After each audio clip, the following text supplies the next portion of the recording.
is this? This is the smoker. And you generate smoke because it jams up the antennas on the bees. They can't communicate a defensive response.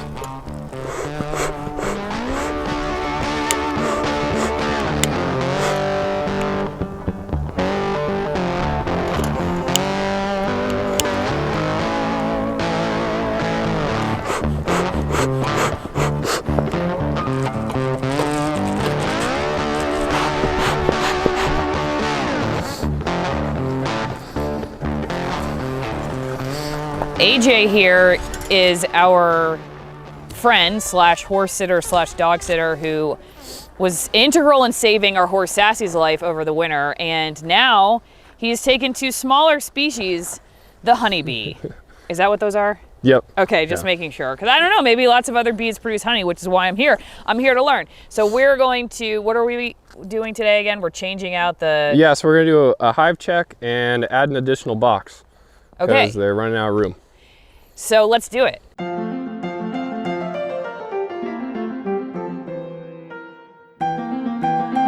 Just scrolling through YouTube one day, I decided to Here they come. check out a video. Got a video recommended me of a guy catching a swarm. Like, that seems pretty neat. And then I watched a bunch more videos, put in hours of research as to what it takes to be a beekeeper and stuff, and kind of ran with it. I'm glad I did. I was kind of nervous, hesitant, big fear of bees. And this has helped me overcome that quite a bit. How old are you again? Remind me. I'm 19. 19. Is beekeeping popular activity among 19-year-olds? No, not among my age group. I'm part of the local beekeeping association. And yeah, most of them are retired or middle-aged people. I think there's a couple reasons. As you grow, it can get a little expensive. This equipment isn't the cheapest thing ever, and I don't know. I don't think a lot of 19-year-olds love the idea of just checking out bees and stuff. See all that covered up things. Checking out bees and stuff would benefit the average 19-year-old? I think it could. Yeah, I think there's some stuff you can learn from them. It certainly teaches you how to be gentle, teaches you a little something about the environment. You're a wildland firefighter. Why were you scared of bees? I mean, you fight fires. I don't know. I've been stung a lot, and it's just not fun, you know? Although I don't know anybody who really digs getting stung, particularly, but yeah, I figured this is a good way to overcome that fear. So you can see they've started to draw out comb. Here's the undrawn portions, some comb they've drawn out. And all that colored stuff is pollen or bee bread. And they feed that to the larvae as they're developing. So they've started to build a little more there. Checking to make sure the queen's not on here. I don't want to set her outside the hive or anything. How often and why are you doing what you're doing? Every 7 to 14 days. It's been 10 days since my last check. And the point is to make sure they're expanding, they're building like how you want them to. And you want to make sure they've got plenty of stores and they're making babies. If there's a disease or they're queenless or something like that, there are certain steps you can take as the beekeeper to make sure the hive doesn't perish. Do you ever find people go, oh God, Andrew's really become a hippie? No, I've never been called it. Most people actually think it's pretty neat that I'm doing this at 19. You know, I actually generally haven't really had issues with it. Obviously, you know, there's the people who have good intentions, but they're kind of ignorant to an extent, you know, and that can be problematic. But overall, what I'm doing has been received well.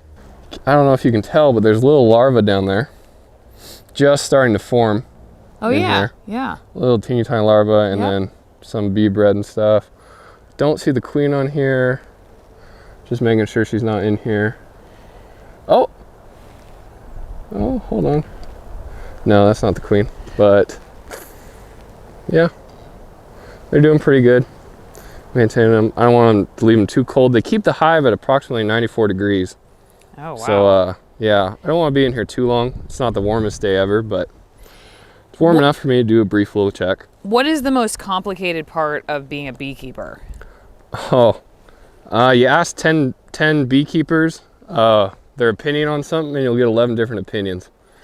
Everybody does it differently. So trying to get a solid answer on how to do stuff is pretty hard to come by. Have you had any surprising moments?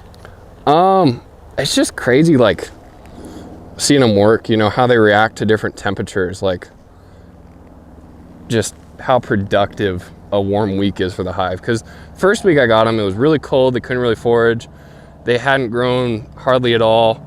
And then the next week it was super warm, they got to do some foraging, and came back and they went from having like no new comb to 4 frames or 3 frames drawn out. Wow. So yeah, it's definitely cool to be, I think, participating in a creation process. Like you're making and building something that you can actually see. Yeah, exactly. Instead of just like something online or, you know, like social media.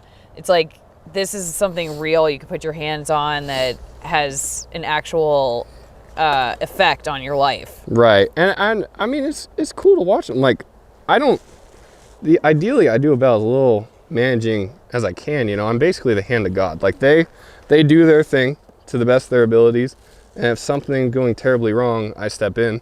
But other than that, I try to just leave them to their own devices. So this, see all that? Oh, that looks great. So that's all capped brood. So those are larvae that are going to emerge at some point. That is cool. It's kind of neat. And then that's honey up in the corners.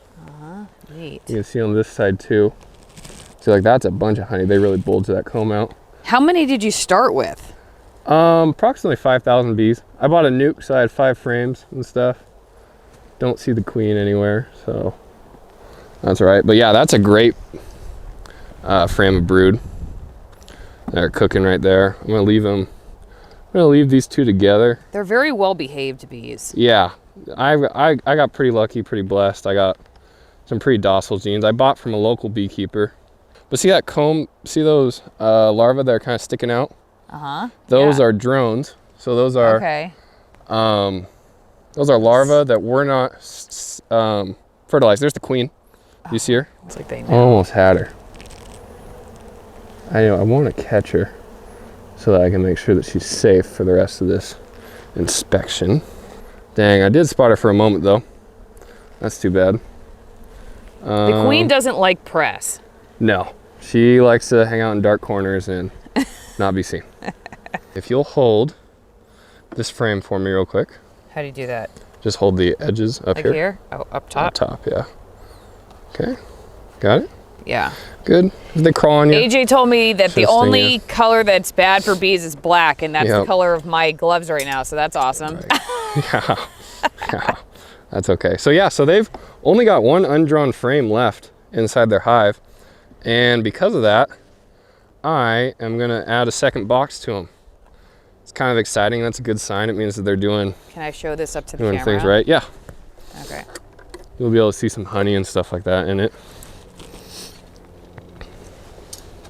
What do you guys think of my bees here?